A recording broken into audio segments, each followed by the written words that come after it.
તળાજા શહેર ભાજપ પ્રમુખ બનવા માટે 9 લોકોએ દાવેદારી નોંધાવી.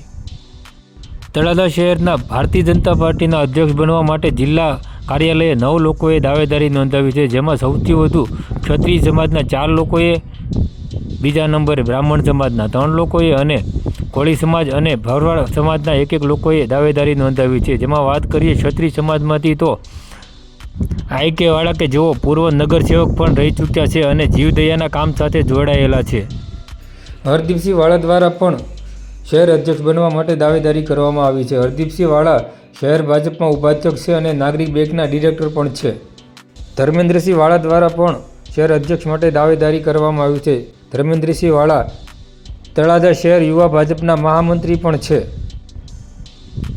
દિવ્યરાજસિંહ વાળા દ્વારા પણ શહેર અધ્યક્ષ બનાવવા માટે દાવેદારી નોંધવામાં આવી છે. દિવ્યરાજસિંહ વાળા જેઓ યુવા મોરચાના ભાવનગર જિલ્લાના મંત્રી પણ છે.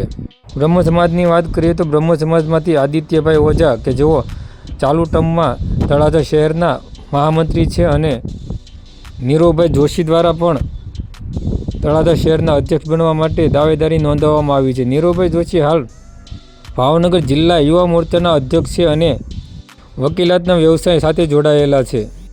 અને વૈભવભાઈ જોશી દ્વારા પણ તળાજા શહેર અધ્યક્ષ બનવા માટે દાવેદારી નોંધાવવામાં આવી છે. વૈભવભાઈ જોશી ભાવનગર જિલ્લા ભાજપમાં કન્વીનર રહી ચૂક્યા છે અને યુવા મોરચાના પૂર્વ મંત્રી પણ રહી ચૂક્યા છે. ભરવાડ સમાજમાંથી ભરતભાઈ પરમારે દાવેદારી નોંધાવી છે. ભરતભાઈ પરમાર ઉર્ફે ગગનભાઈ જેઓ તળાજા બક્ષીપંચ મોરચાના મહામંત્રી છે.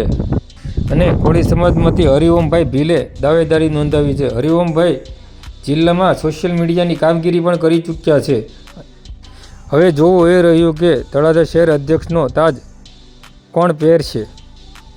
સૂત્રો પાસેથી મળતી માહિતી પ્રમાણે આ તમામ લોકો કોઈ એક નામ પર સંમત થવા માટે પણ રાજી છે.